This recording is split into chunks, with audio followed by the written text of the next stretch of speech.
And if I'm one of those people you've given a comic to and I've done that, I'm sorry. But, you know, it's, look at how you're pitching too. It's like Lana said, at CB said, you have to find a way to stand out. And we're all saying this not knowing you and what you've gone through, so please don't take it like as a slight. But the other thing else, I would say just as someone who at one point did want to write or be a writer, I just started writing and doing other kinds of writing, whether it be interviews or anything else, to just keep my mind active and to get to pay the bills so that I could write on the side. And I wrote on the side and realized I wasn't really very good, that was for me, but I was at least able to pay the bills during that, and I was able to hone my craft and build a connection. I would get one. I'm appalled by that response. If the editor said to you, I don't know, I didn't really read the story, I just looked at the pictures, that is one lazy ass editor.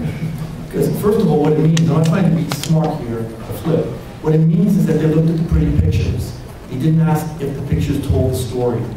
That's very important. There's two aspects to being a comic book artist. One of them is drawing pretty pictures, pictures you want to look at. The other one is telling a story. So if that editor really said that to you, and they really meant it, it would be more constructive and more permissible for them to say, your story sucked, the draw was nice.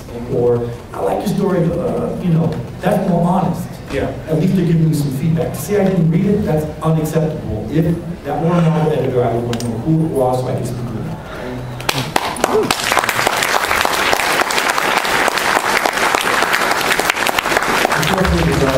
Also, feel free to drop your book off at the booth. I'll take it. Just make sure it's on the phone.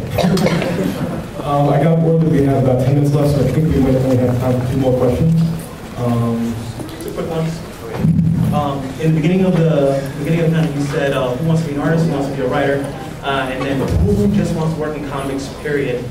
What type of fields would be other than, or rather, would be popular that you guys would need other than artist and writer or editor? What would be a good entry-level position that somebody can do scut work for you guys and pick up some trade secrets? Yeah, we have a live digital department. I mean, Marvel, it's funny, people always ask, like, oh, what are the people in Marvel who draw? I'm like, there's 150 people in the office and only one person draws, and that's true kid. It's like everyone else, someone has to pay the bills, someone has to count, the checks, someone has to, just get all that stuff done. So if you have to ask yourself, what are your strengths? What if it's not necessarily writing or art, if you might be into, what I do, talent management, which involves a lot of scheduling, a lot of logistics. You kind of have to ask yourself that and start looking for those programs. Thank you. You described the process for submitting art in great detail. Last year at this panel, I heard several people, including CB, echo what Arun said about if you want to write, go out, write, publish a book. So in the past 12 months, I had finished my first novel and I've had it published. So my question to you would be, and I know you said, Axel, that prose is not always the easiest slide into comics, but now that I have that, and I have copies of it, and I want to get it into the hands of people at Marvel, what is the process that someone like me, who has a published novel, would go through in order to present my work? You got a published book, mail it in. Mail it in with a letter. You just mail it in. And you say... To a particular editor? Mail it. What you do is... You mail it in. Can I hand it to you later today? I got 6 of them back here. You mail it to... you should find editors that you should work you like. Look at guys like talent managers like CB and Bond and mail it to them with a cover letter explaining your interest and desire. And be patient.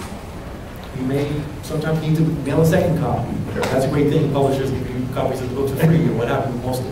So long and short is that's what you do. And just be persistent. Now I know you spend a lot of time on art on weekends like this. Is there an opportunity to give a book to someone like CB or to you this weekend? I mean, I would probably recommend to mail it to me. I mean, it's going to get to a point where people want to give me so much stuff I just can't carry it around. Okay. So, but if it's money you want to give Bonnie, I'll load it with 20s. But you could just mail it to the office to my attention and I'll... Okay. All right, thank you. I think we have time for one more question. We got 5 minutes. Thanks. If you're an indie creator, maybe artist, and how much of a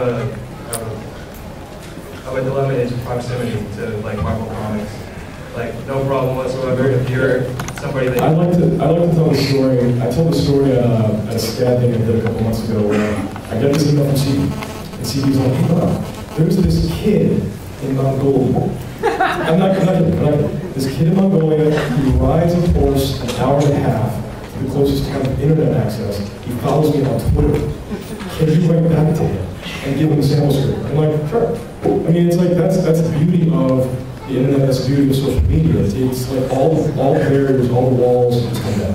Just like, there's very few artists that actually live in New York. Leo lives in the Philippines. I live in Atlanta. There's artists in Italy and France and all over the place. I mean, Does he believe in aliens? I mean, you can technically live on the polar ice cap as long as you have internet access and a scan. You can work from Marvel. Just hit your deadlines. It's a good news and the bad news. There's no way you can discover. Sorry. Nowadays with the internet, there's no way you can't discover it. If you're good, you're gonna get hired.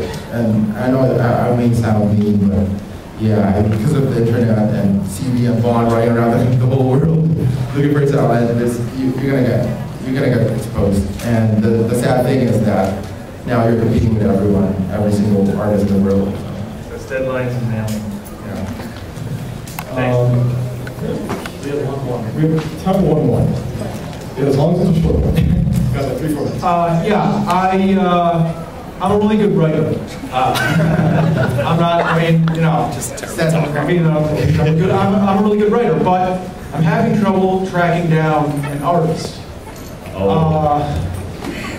What's that? I mean, I have a great idea for a comic book, but no artist. Okay. Have you been to DeviantArt yet? Have you been to DeviantArt? Yeah, I'm on DeviantArt. Okay. Are you paying? No, I'm not paying anymore. Nothing at all. Nothing at all. Well, I'm trying to, collect money, save up money to, This is the way I look at it. I understand that you can't pay very much. Yeah. If you have a good idea for a comic and you truly believe in it, you can rustle up $5 a page. Yeah. Rustle up something. Because the minute you say, I need an artist, I can't pay you, or you say, I need an artist and I can pay you $10 a page, it's a huge difference in the pool of talent you can find. The minute you try to find an artist and you don't pay them, that means you're basically giving them the license to flake out on you, which they probably will. They'll probably do 2 or 3 pages, and then you won't hear from them ever again because they'll either get bored with it, or they'll get another gig, or they'll just realize they're just not into it anymore, and they'll flake out on you. If you pay them, you'll find somebody that will actually stick with it. My first gig, I made $10 a page, and that was pencils and inks. If you believe in your story, you said you're a good writer. I assume you believe in what you're writing, right? Yeah. Okay, if you believe it enough, you should believe it enough to be able to pay someone to do it for you. Yeah, and you got at some point, and this is spoken by somebody who's being poor, you got to figure out how you want to spend your money. And at the end of the day, it's like, look, what's more important, cable or paying somebody to do your comic book? What's more important, pornography, comic books? No, seriously, we all have our taste, the stuff you spend your money on. It's people watching the entire season of NBA or your career. Spend some money. If you believe in it, this is your future. And the door closes. There's a point at which it can shut closed. So do it now. All right. Thank you very much.